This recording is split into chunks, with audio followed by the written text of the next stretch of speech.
இலங்கைக்கு கொண்டுவரப்பட்டுள்ள சிவப்பு அறிவித்தல் பிறப்பிக்கப்பட்ட குற்றவாளிகள். அரசாங்கத்துக்கு எதிராக இறுக்கமான கட்டமைப்பை உருவாக்க தமிழ் கட்சிகள் திட்டம். உயிர்த்த ஞாயிறு தாக்குதல்களின் பின்னணியில் உள்ள மறைகரம் வெளியான புதிய அறிக்கை. 4 மாதங்கள் கடந்தும் புனரமைக்கப்படாத வடமராட்சி கிழக்கு கேவில் வீதி. உயிர்த்த ஞாயிறு தாக்குதலின் சூத்திரதாரிகள் கைது செய்யப்பட வேண்டும், ஸ்ரீநேசன் வலியுறுத்து. இந்தியாவில் கைது செய்யப்பட்ட கரந்தனிய ராஜுவிடம் 72 மணி நேரம் விசாரணை நடத்த தீர்மானம். விடுதலை போராட்ட வரலாறு அடுத்த தலைமுறைக்கு கடத்த வேண்டிய புனித மரபு, ஸ்ரீதரன் எம்பி. இன்று நள்ளிரவு முதல் மீண்டும் QR முறைமை. சிறுபோக நெற்செய்கையை தமது சொந்த காணிகளில் மேற்கொள்ள அனுமதியை பெற்றுத் தருமாறு நெத்தலையாறு விவசாயிகள் ரவிகரன் எம்பியிடம் கோரிக்கை. அன்னை பூபதியின் நினைவூர்த்தி மட்டக்களப்பில். உயிர்த்த ஞாயிறு தாக்குதல் அடூர் அரசின் சக்தி வாய்ந்த அமைச்சரை பதவி விலக வலியுறுத்து. 2024 முதல் 2026 வரை சிவப்பு அறிவித்தல் பிறப்பிக்கப்பட்ட 36 குற்றவாளிகள் இலங்கைக்கு கொண்டுவரப்பட்டுள்ளதாக போலீஸ் ஊடக பேச்சாளர் உதவி போலீஸ் அத்தியட்சகர் FO வுட்லர் தெரிவித்துள்ளார். இன்று நடைபெற்ற விசேட ஊடகவியலாளர் சந்திப்பில் வைத்து அவர் இந்த விடயத்தை கூறியுள்ளார். மேலும் தெரிவிக்கையில், இந்தியாவில் வைத்து கைது செய்யப்பட்டு இலங்கைக்கு அழைத்து வரப்பட்ட பாதாள உலக குழு தலைவரான கரந்தனிய ராஜு என்பவரை 72 மணி நேரம் தடுத்து வைத்து மேலதிக விசாரணைகள் முன்னெடுக்கப்பட உள்ளன. குறித்த சந்தேக நபருக்கு எதிராக இலங்கையில் உள்ள நீதிமன்றங்களால் 15 பிணையான உத்தரவுகள் பிறப்பிக்கப்பட்டுள்ளதோடு 26 வெளிநாட்டு பயண தடைகளும் விதிக்கப்பட்டுள்ளன. மிட்டியாகுட, கரந்தனிய, பலப்பிட்டிய மற்றும் தென்மாகாணத்தில் இடம்பெற்ற கொலை சம்பவங்கள், பாரிய காயங்களை ஏற்படுத்தியமை, கொள்ளை சம்பவங்கள் மற்றும் ஆயுத கடத்தல் போன்ற பல்வேறு குற்ற செயல்களுக்காக இவர் தேடப்பட்டு வந்தவர். கொழும்பு மத்திய குற்றப்புலனாய்வு பணியகத்தின் சிரேஷ்ட போலீஸ் அத்தியட்சகர் கபில் ஆரியவன்சவின் நேரடி மேற்பார்வையில் இந்த விசாரணைகள் ஆரம்பிக்கப்பட்டுள்ளன. இதேவேளை 2024 முதல் 2026 வரை சிவப்பு அறிவித்தல் பிறப்பிக்கப்பட்டு 32 குற்றவாளிகள் இலங்கைக்கு கொண்டு வரப்பட்டுள்ளனர். மேலும் 15 பேர் சர்வதேச ஒத்துழைப்புடன் அழைத்து வரப்பட உள்ளதுடன் சர்வதேச காவலில் உள்ள 8 பேரை விரைவில் நாட்டுக்கு கொண்டுவர திட்டமிடப்பட்டுள்ளது.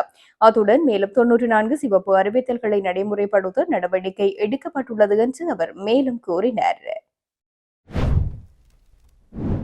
தமிழ் மக்களுக்கு எதிராக அரசாங்கம் முன்னெடுக்கும் செயல் திட்டங்களை எதிர்ப்பதற்கு இன்னும் இறுக்கமான கட்டமைப்பை உருவாக்க வேண்டும் என்ற நிலைப்பாட்டிற்கான பேச்சுவார்த்தைகள் நடைபெற்று வருகின்றன என முன்னாள் நாடாளுமன்ற உறுப்பினர் சுரேஷ் பிரேமச்சந்திரன் தெரிவித்துள்ளார். தமிழ் மக்களுக்கு எதிராக அரசாங்கம் முன்னெடுக்கும் செயல் திட்டங்களை எதிர்ப்பதற்கு இன்னும் இறுக்கமான கட்டமைப்பை உருவாக்க வேண்டும் என்ற நிலைப்பாட்டிற்கான பேச்சுவார்த்தைகள் நடைபெற்று வருகின்றன என முன்னாள் நாடாளுமன்ற உறுப்பினர் சுரேஷ் பிரேமச்சந்திரன் தெரிவித்துள்ளார். இது தொடர்பாக தமிழரசு கட்சியுடன் ஜனநாயக தமிழ் தேசிய கூட்டணி தொடர்ந்து பேச்சுவார்த்தைகள் நடத்தி வருவதாக யாழில் இன்று நடைபெற்ற ஊடக சந்திப்பில் தெரிவித்தார்.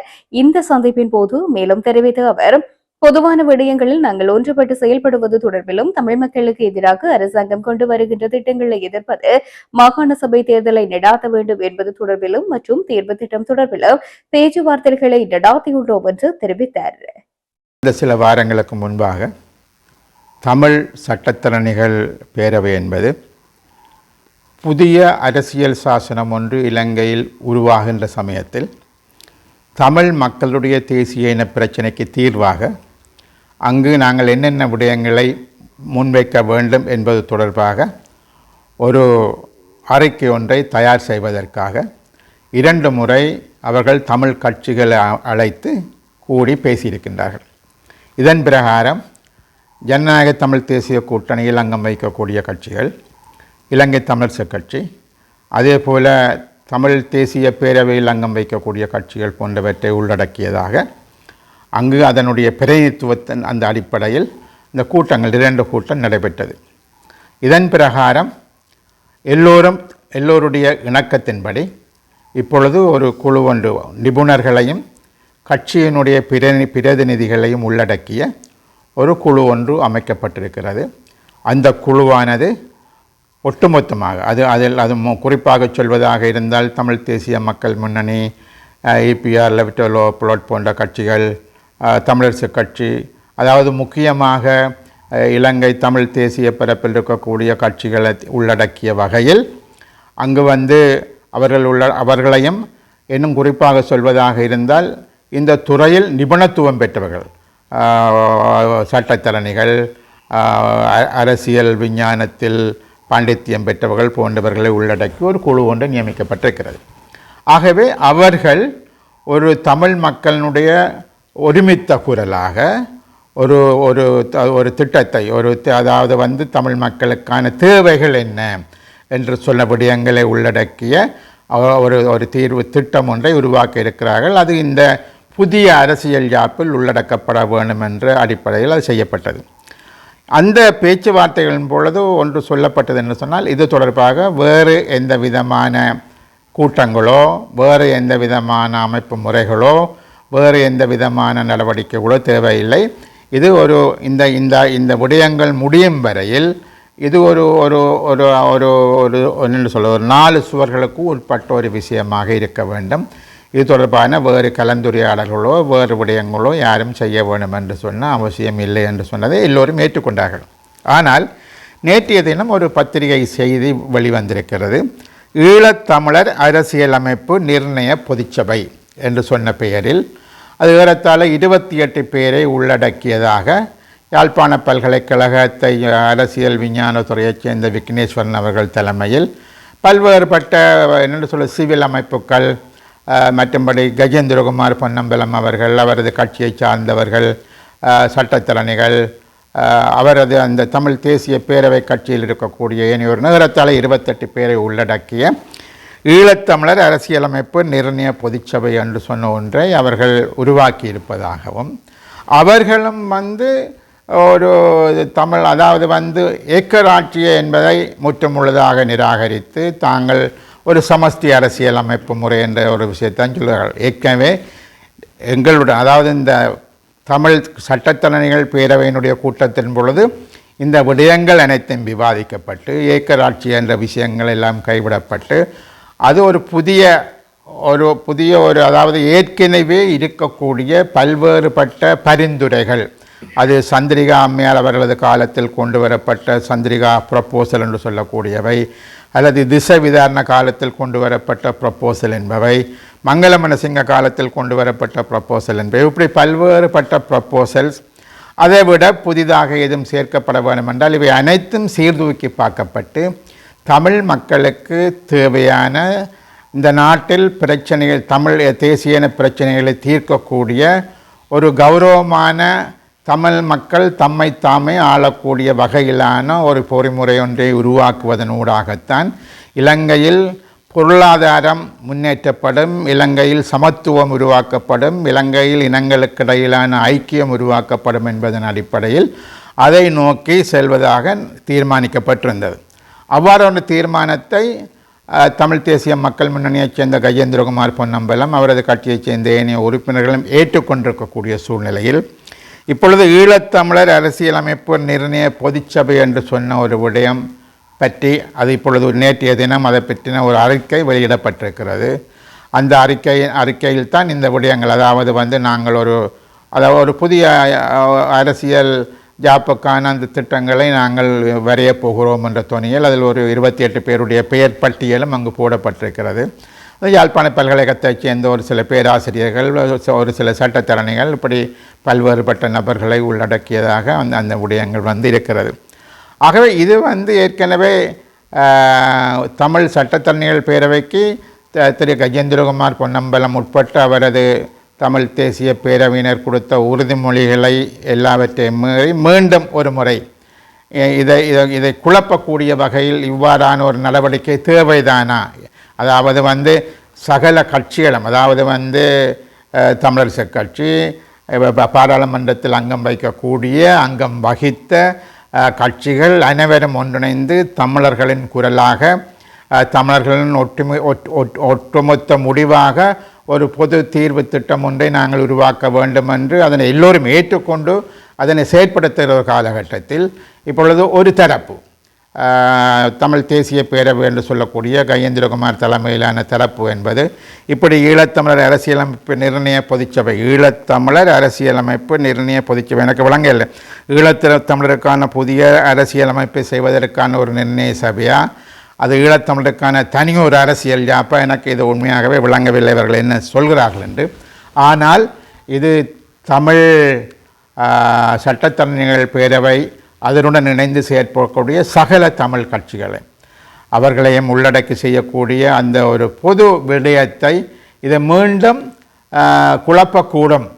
ஆகவே இவ்வாறான விஷயங்களை தவிர்த்து குறைந்தபட்சம் புதிய அரசியல் யாப்பு வருமோ வராதோ என்பது ஒருதற்கும் தெரியாது. புதிய அரசியல் யாப்பை கொண்டு வருவதற்கான எந்த முயற்சியையும் இதுவரை இலங்கை அரசாங்கம் எடுக்கவில்லை. இலங்கை அரசு ஜனாதிபதியினுடைய தேர்தல் விஞ்ஞாபனத்தில் இந்த என்னென்னு சொல்வது எக்ஸிக்யூட்டிவ் பிரசிடென்சி நிறைவேற்று அதிகாரமுள்ள ஜனாதிபதி முறை ஒழிக்கப்படும், அதனை நாங்கள் இல்லாமல் செய்வோம் என்றெல்லாம் கூறினார்கள். அப்படி இல்லாமல் செய்வதாக இருந்தால் புதிய அரசியல் யாப்பு ஒன்று வேண்டும்.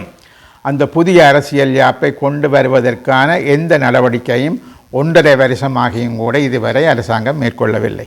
ஆகவே புதிய அரசியல் யாப்பு வருமா என்பது முதலாவது கேள்வி. அப்படி வருமாக இருந்தால் தமிழ் தரப்பு எல்லோரும் இணைந்து தமிழ் மக்களுடைய கோரிக்கைகளை வைப்பது சிறப்பானது, அதற்கான முயற்சிகள் வரவேற்கத்தக்கது. அதனை தமிழ் சட்டத்தரணிகள் பேரவை முன்னெடுத்திருக்கிறது. அதற்கு ஆதரவாக சகல தமிழ் கட்சிகளும் இருக்கிறது. அவ்வாறு இருக்கிற பொழுது இன்னும் வேறு ஒரு வடிவத்தில் வேறு ஒரு குழுவாக இதிலும் அதிலும் செயற்படுவது என்ற நடவடிக்கைகள் ஆரோக்கியமான விடயம் அல்ல என்பதை நான் நம்புகின்றேன். குறைந்தபட்சம் தமிழ் தேசிய மக்கள் முன்னணி புரிந்து கொண்டு செயற்படுவார்கள் என்று நாங்கள் எதிர்பார்க்கிறோம். அவ்வாறு தனித்து செயற்படுவது என்பது ஒரு ஆரோக்கியமான விடயமாக இருக்காது. மீண்டும் தமிழ் மக்களுக்குள் குழப்பங்கள் இருப்பது என்பது எப்பொழுதும் சிங்கள அரசியல் கட்சிகளுக்கு அரசாங்கத்துக்கு சாதகமானதாகத்தான் இருக்கும். உங்களுக்குள் ஒருமித்த முடிவுகள் இல்லை என்றது ஒரு சாதகமாக இருக்கும். ஆகவே அந்த நிலைமைகளை அவர்கள் மாற்ற வேண்டும் என்று நான் அவர்களுடைய ஒரு அன்புடனும் பரிவுடனும் நான் அவர்களிடம் கேட்டுக்கொள்ள விரும்புகின்றேன். தமிழரசு கட்சிக்கும் ஜனநாயக தமிழ் தேசிய கூட்டணிக்கும் இடையிலான ஒரு பேச்சுவார்த்தை அது தொடர்ந்து நடைபெற்று வருகிறது. மாதாந்த சந்திப்புகள் தொடர்ந்து நடைபெற்று வருகிறது. பொது விடயங்களில் நாங்கள் ஒன்றுபட்டு செயற்படுவோம் என்ற விடயங்களில் நாங்கள் உதாரணத்துக்கு அந்த கெலியோயா போன்ற விஷயங்களில் நாங்கள் ஒன்றுபட்டு செயற்பட்டு வருகிறோம். அதே போல் நாங்கள் தீர்வு திட்டம் தேவை என்று சொன்ன விடயங்களிலும் ஒன்றுபட்டு செயற்பட்டு வருகின்றோம். அது மாத்திரமில்லாமல் தமிழ் மக்களுக்கு எதிராக இலங்கை அரசாங்கம் கொண்டு வரக்கூடிய அனைத்து நடவடிக்கைகளும் நாங்கள் ஒன்றுபட்டு செயற்படுகின்றோம். இன்னும் குறிப்பாக கூறுவதானால் மாகாண சபை தேர்தல்கள் வைக்கப்பட வேண்டும் என்பதில் அவர்களுக்கும் எங்களுக்கும் உடன்பட்ட கருத்துக்கள் இருக்கிறது. இன்னும் தமிழரசுக் கட்சி இன்னும் முன்னோக்கி சென்று மாகாண சபைக்கான தேர்தலை வைப்பதற்கு ஒரு முழு மூச்சுடன் முழுமையாக அவர்கள் இயங்க வேண்டும் என்ற ஒரு விருப்பம் மத்தியில் இருக்கிறது. ஆகவே அவர்கள் அவ்வாறு செயற்பட வேண்டும் என்ற கோரிக்கைகளையும் நான் இந்த தருணத்தில் முன்வைக்க விரும்புகின்றேன். ஆகவே அந்த வகையில் எங்களது பேச்சுவார்த்தைகள் தொடர்ந்து நடைபெறுகின்றது. நான் நம்புகின்றேன் மிக விரைவாக அந்த பேச்சுவார்த்தைகள் என்னென்று சொல்வது இன்னும் இறுக்கமான ஒரு கட்டமைப்பாக நாங்கள் செயற்படுவதற்கான வழிமுறைகள் பற்றி தமிழரசு கட்சி ஆய்வு செய்யும்படி நாங்கள் அவர்களிடம் கோரியிருக்கிறோம். அவர்களை தொடர்பாக ஆய்வு செய்து எங்களுக்கு முடிவுகளை கூறுவார்கள் என்றும் நாங்கள் எதிர்பார்க்கிறோம். உயிர்த்த ஞாயிறு தாக்குதல்கள் சக்ரான் ஹாசிம் மற்றும் அவரது குழுவினரால் மட்டுமே நடத்தப்பட்டிருக்காது எனவும் இந்த செயல்பாட்டின் பின்னணியில் ஒரு மறைமுக கை இருப்பதற்கான சாத்தியக்கூறு இருப்பதாகவும் ஈஸ்டர் தாக்குதல் குறித்து அண்மையில் வெளியிடப்பட்ட ஒரு புதிய அறிக்கையில் தெரிவிக்கப்பட்டுள்ளது. நினைவு, வலி மற்றும் நம்பிக்கை என்ற தலைப்பில் சமூகம் மற்றும் மதத்திற்கான மையத்தினால் உயிர்த்த ஞாயிறு தாக்குதல்களின் 7வது ஆண்டு நினைவு தினத்துக்கு முன்னதாக இந்த அறிக்கை வெளியிடப்பட்டுள்ளது.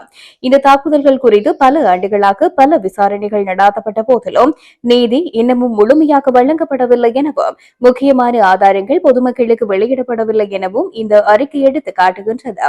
தேவாலயங்கள், ஹோட்டல்கள் மற்றும் பிற இடங்களை குறிவைத்து ஏப்ரல் 21, 2019 அன்று நடந்த ஒருங்கிணைந்த குண்டுவெடிப்புகளில் 250க்கும் மேற்பட்டோர் கொல்லப்பட்டதுடன் நூற்றுக்கணக்கானோர் காயமடைந்த நிலையில் இது குறித்து குறைந்தது 8 தனித்தனி விசாரணைகள் நடத்தப்பட்டுள்ளதாக அந்த அறிக்கையில் குறிப்பிடப்பட்டுள்ளது.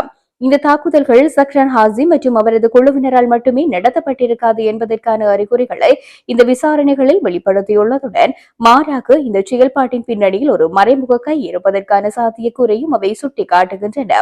குற்றம் சாட்டப்பட்ட முக்கிய சூத்திரதாரிகள் உட்பட பொறுப்பான அனைவரையும் வெளிக்கொணர்வது நீதியை நிலைநாட்டுவதற்கும் எதிர்காலத்தில் இதுபோன்ற தாக்குதல்களை தடுப்பதற்கும் இன்றியமையாததாக உள்ளது என்றும் அந்த அறிக்கை வலியுறுத்தியுள்ளது. மேலும் விசாரணைகளில் ஏற்படும் தாமதங்கள், வெளிப்படைத்தன்மை இல்லாமல் இல்லாமை மற்றும் புலனாய்வாளர்களின் இடமாற்றம், முக்கிய ஆணையங்களின் முழுமையான அறிக்கைகளை வெளியிட தவறுதல் உள்ளிட்ட கூறப்படும் தலையீடுகள் குறித்தும் அது கவலைகளை எழுப்புகின்றது.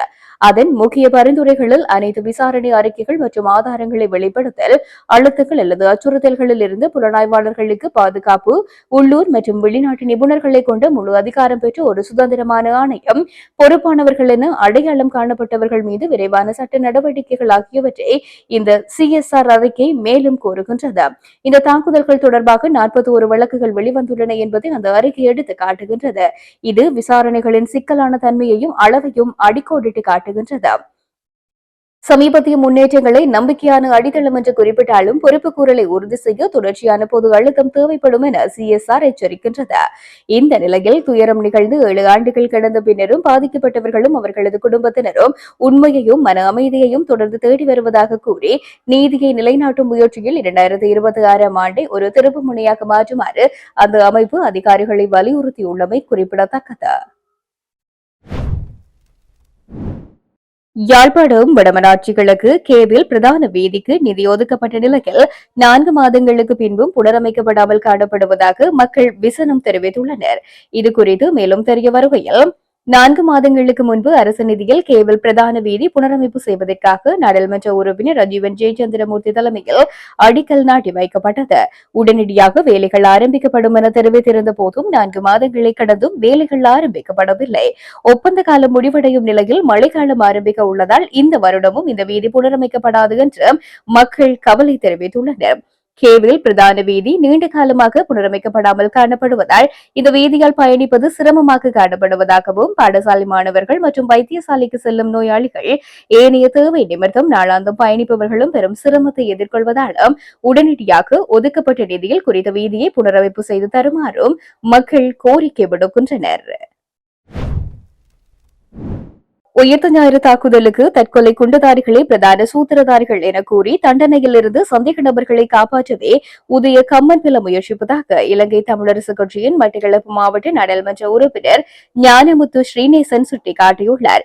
மண்முனை தென்னருவில் பற்று பிரதேசத்திற்குட்பட்ட செட்டிப்பாளையத்தில் நேற்று நடைபெற்ற விளையாட்டரங்கு திறப்பு விழா நிகழ்வில் கலந்து கொண்ட பின்னர் ஊடகங்களுக்கு கருத்துரைக்கின்ற போது அவர் இதனை குறிப்பிட்டிருக்கின்றார். மேலும் ஊடகங்களுக்கு கருத்து தெரிவித்த அவர் கடந்த காலங்களில் தமிழீழ விடுதலை புலிகள் அமைப்பின் கோடிக்கணக்கான பணங்களை சுருட்டிக் கொண்டு அரசியல்வாதிகளிடமிருந்து அவற்றினை மீட்டு பொதுமக்களின் தேவைப்பாடுகளை நிறைவேற்றுவதற்கு அரசாங்கம் பயன்படுத்த வேண்டும். தமிழீழ விடுதலை புலிகள் அமைப்பிடம் இருந்து பெருந்தொகையான நிதி குறிப்பிட்ட அரசியல்வாதிகளும் அவர்களோடு இருக்கின்றவர்களின் கைகளில் அகப்பட்டிருக்கின்றது என்று சொல்கின்றார்கள். பல கோடிக்கணக்கான நிதி அவர்களுடைய கையகப்படுத்தப்பட்டதாக செய்தி வந்திருக்கின்றது. அந்த நிதி இருக்குமாக இருந்தால் உண்மையில் பல மக்களின் தேவைகளை நிறைவேற்றலாம். முடிக்கப்படாமல் இருக்கின்ற பல வீட்டு திட்டங்களை முடிக்கலாம். மக்களுக்கான அடிப்படை தேவைகளை வாழ்வாதாரங்களை செய்து கொள்வதற்குரிய வாய்ப்புகள் அதிகமாக இருக்கின்றன. முடக்கப்பட்டு இருக்கின்ற அந்த நிதியை அரசாங்கம் அந்த குற்றவாளிகளிடம் இருந்து அல்லது சந்தேக நபர்களிடம் இருந்து மீட்டெடுத்து மக்களின் அபிவிருத்திக்காக பயன்படுத்த வேண்டும். அண்மையில் உதய கம்மன்பில வெளியிட்டிருந்த புத்தகத்தில் இருந்து எங்களுக்கு விளங்குகின்ற விடயம் என்னவென்றால் முக்கியமான சூத்திரதாரிகளை காட்டிக் கொடுக்க கூடாது அல்லது சட்டத்தின் முன்னிலையில் கொண்டு வந்து நிறுத்தக்கூடாது என்பதற்காக இந்த புத்தகங்கள் எழுதப்பட்டுக் கொண்டிருக்கின்றன. இந்த அரசாங்கத்திடம் நாங்கள் கேட்டுக்கொள்கின்ற விடயம் உயிர்த்த ஞாயிறு தாக்குதல் மூலமாக 269க்கும் மேற்பட்ட அப்பாவி மக்கள் வழிபாட்டு தலங்களிலேயே கொல்லப்பட்டு பல நூற்றுக்கணக்கான மக்கள் காயத்திற்குள்ளாகி இருந்தனர். எனவே நிச்சயமாக பாதிக்கப்பட்ட மக்களுக்குரிய நீதி கிடைக்க வேண்டுமாக இருந்தால் உயிர்த்த ஞாயிறு தாக்குதலின் முக்கியமான சூத்திரதாரிகளாக இருக்கின்றவர்கள் யாராக இருந்தாலும் சட்டத்தின் முன்னிலையில் நிறுத்தப்பட்டு அவர்களுக்குரிய தண்டனை கொடுக்கப்பட வேண்டும். அப்பாவி மக்களின் உயிர்களோடு விளையாடி ஆட்சி அதிகாரத்தை கைப்பற்ற விரும்புவது என்பது மிகவும் கேவலமான ஒரு நிலைமை. அதனை நிச்சயமாக உயிர்த்த ஞாயிறு தாக்குதலின் முக்கியமான சூத்திரதாரிகள் கைது செய்யப்பட வேண்டும்.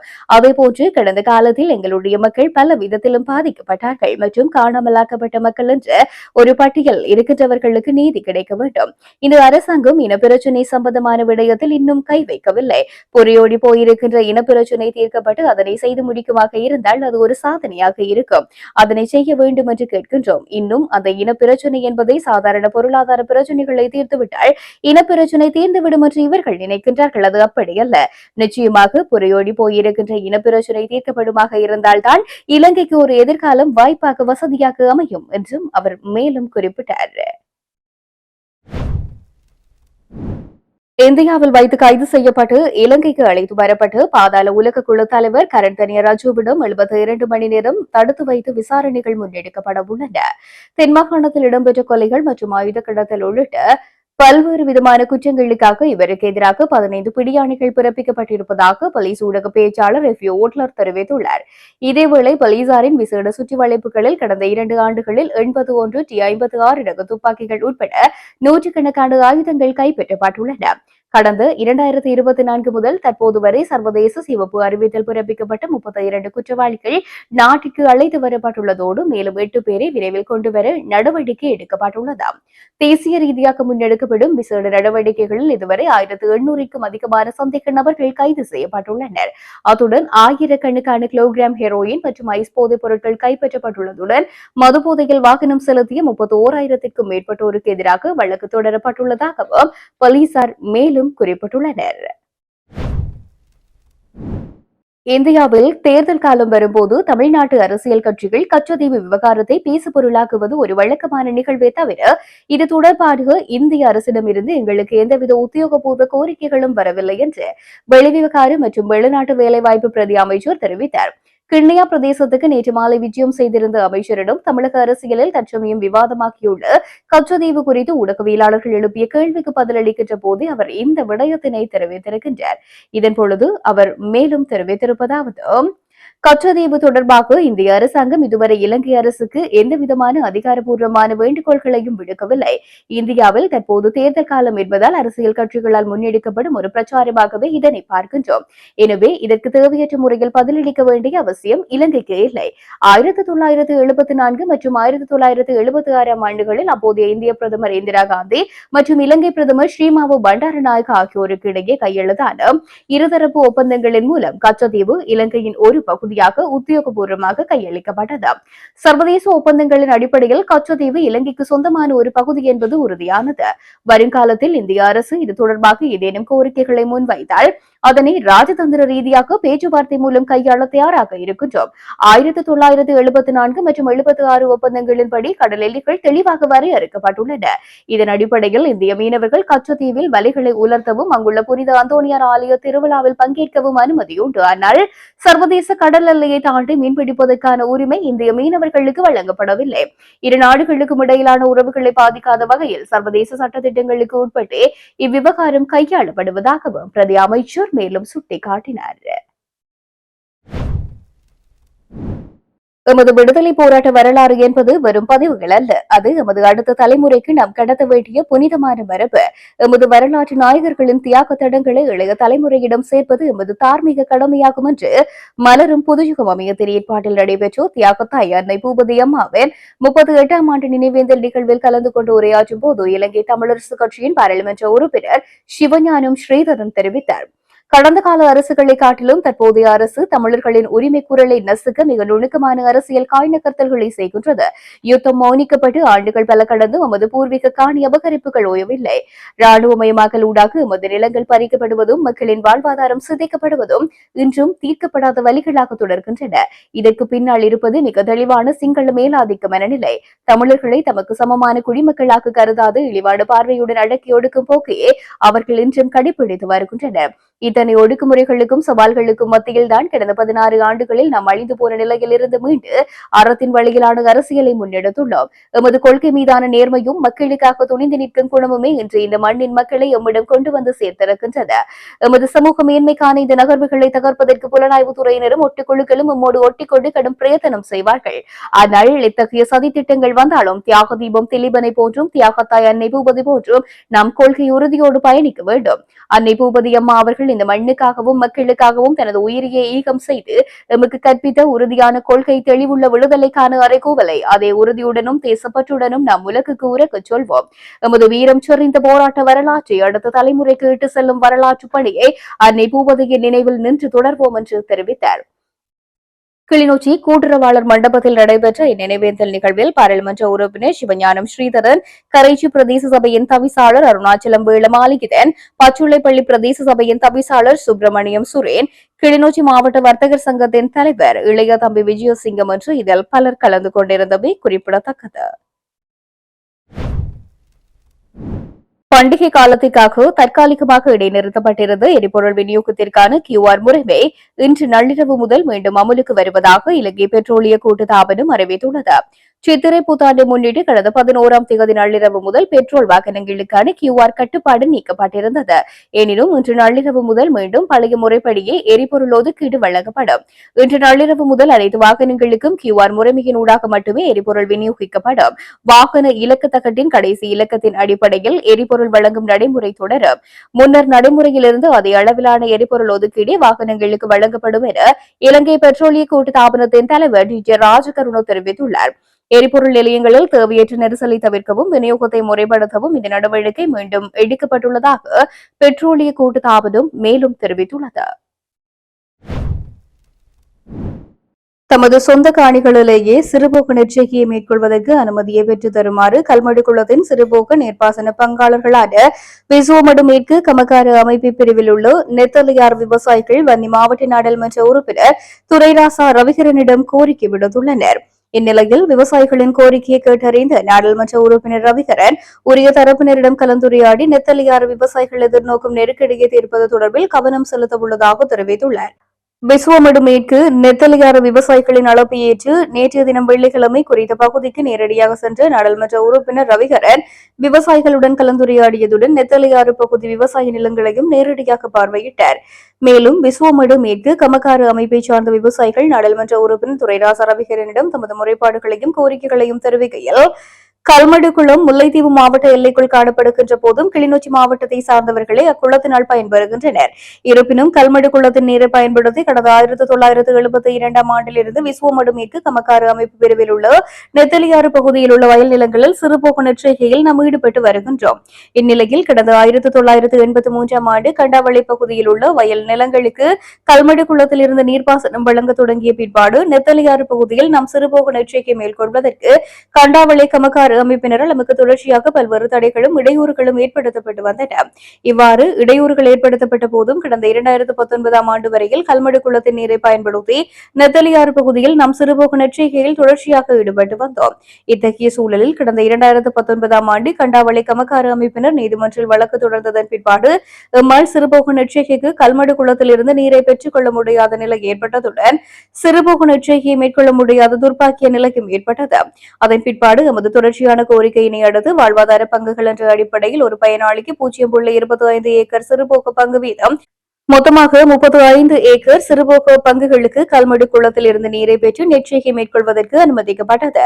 அத்தோடு அருகில் உள்ள கல்மடு குளம் கமக்கார அமைப்பு பிரிவிற்குட்பட்ட வயல்காடுகளில் அந்த சிறுபோக வாழ்வாதார பங்கு பகிர்ந்தளிக்கப்பட்டதுடன் அங்கு பலத்த இடர்பாடுகளுக்கு மத்தியில் சிறுபோக நெற்செய்கையில் ஈடுபட்டு வந்திருக்கின்றோம். எனவே கல்மடு குளத்தில் இருந்து நீரினை பெற்று விசுவமடு மேற்கு கமக்கார அமைப்பு பிரிவில் நெத்தலியாறு பகுதியில் உள்ள தமது சொந்த வயல் நிலங்களில் அனுமதிக்கப்பட்டு 70 ஏக்கர் சிறுபோக நெற்செய்கை மேற்கொள்வதற்குரிய அனுமதியை பெற்றுத் தருமாறு விசுவமடு நெத்தலியாறு பகுதி விவசாயிகளினால் நாடாளுமன்ற உறுப்பினர் ரவிகரனிடம் கோரிக்கை முன்வைக்கப்பட்டமை குறிப்பிடத்தக்கது. தியாகதீபம் அன்னை பூபதியின் 38வது ஆண்டு நினைவேந்தலை அனுஷ்டிக்கும் முகமாக எதிர்கால சந்ததிக்கு அன்னையின் தியாகத்தையும் தமிழின போராட்டத்தின் வரலாற்றையும் கடத்தும் முகமாக தமிழ் தேசிய மக்கள் முன்னணியால் முன்னெடுக்கப்பட்டு வரும் அன்னை பூபதியின் திருவுருவப்படம் தாங்கிய ஊர்தி பவனி 10ஆம் நாளான இன்று மட்டக்களப்பின் படுவான்கரை பிரதேசங்கள் பலவற்றிற்கு கொண்டு செல்லப்பட்டு மக்கள் அஞ்சலிக்காக ஏற்பாடு செய்யப்பட்டிருந்தது. 10ஆம் நாளான இன்று காலை களுவாஞ்சிக்குடி நகரில் ஆரம்பிக்கப்பட்ட இவ்வூர்தி பவனியானது வெள்ளாவளி, மண்டூர், கொக்கட்டிச்சோலை, வவுணதீவு பிரதேசங்களுக்கு சென்று அங்கு மக்களின் அஞ்சலி ஏற்பாடுகள் நடைபெற்றதுடன் மக்களும் உணர்வுபூர்வமாக அன்னைக்கு அஞ்சலி செலுத்தினர். கடந்த 9ஆம் தேதி யாழ், நல்லூர், தியாகி திலீபன் நினைவிடத்தில் ஆரம்பிக்கப்பட்ட இவ்வூர்தி பவனி வடக்கு கிழக்கு பகுதிகளில் உள்ள பிரதேசங்கள் அனைத்திற்கும் கொண்டு செல்லப்பட்டு நாளை 19ஆம் தேதி அன்னை பூபதியின் நினைவிடத்தில் முடிவுறுத்தப்பட உள்ளமை குறிப்பிடத்தக்கது. குறித்த இன்றைய பவனியின் போது தமிழ் தேசிய மக்கள் முன்னணியின் செயலாளர் முன்னாள் நாடாளுமன்ற உறுப்பினர் செல்வராசா கஜேந்திரன், கட்சியின் தேசிய அமைப்பாளர் தர்மலிங்கம் சுரேஷ் உள்ளிட்ட பிரமுகர்கள் ஊர்தியுடன் பயணித்தமை குறிப்பிடத்தக்கது. ஈஸ்டர் ஞாயிறு குண்டுவெடிப்புகள் தொடர்பாக நடைபெற்று வரும் விசாரணைகள் நேர்மையாகவும் சுதந்திரமாகவும் நடத்தப்படுவதை உறுதி செய்வதற்காக தற்போதைய பாதுகாப்பு பிரதி அமைச்சர் அருள் ஜெயசேகரவை அவரது பதவியிலிருந்து தற்காலிகமாக நீக்குமாறு அருட்தந்தை ரோகன் டி சில்வா அரசாங்கத்தை கேட்டுக் கொண்டுள்ளார். கொழும்பில் நடைபெற்ற ஒரு சிறப்பு அறிக்கை வெளியீட்டு நிகழ்வில் கலந்து கொண்ட போது அவர் இந்த விடயங்களை தெரிவித்தார். சமூகம் மற்றும் அமைதிக்கான மையம் ஏற்பாடு செய்திருந்த நினைவு வலி மற்றும் நம்பிக்கை 7 ஆண்டுகளுக்கு பிறகு நீதியை தேடுதல் என்ற தலைப்பிலான நிகழ்வில் பேசிய அருட்தந்தை ரோகன் டி சில்வா, தாக்குதல்களை நடந்து 7 ஆண்டுகளுக்கு பிறகு விசாரணைகள் ஒரு நேர்மறையான திசையில் சென்றுள்ளதாக கூறினார். இருப்பினும் சர்ச்சைக்குரிய சாய்ந்தமருது சம்பவத்தின் போது தற்போதைய பிரதி அமைச்சர் கிழக்கு மாகாண தளபதியாக பணியாற்றியதால் விசாரணைகளின் வெளிப்படைத்தன்மைக்காக விசாரணைகள் முடிவடையும் வரை அவரை அப்பதவியில் இருந்து நீக்குவது அவசியம் என்றும் சுட்டிக்காட்டினார்.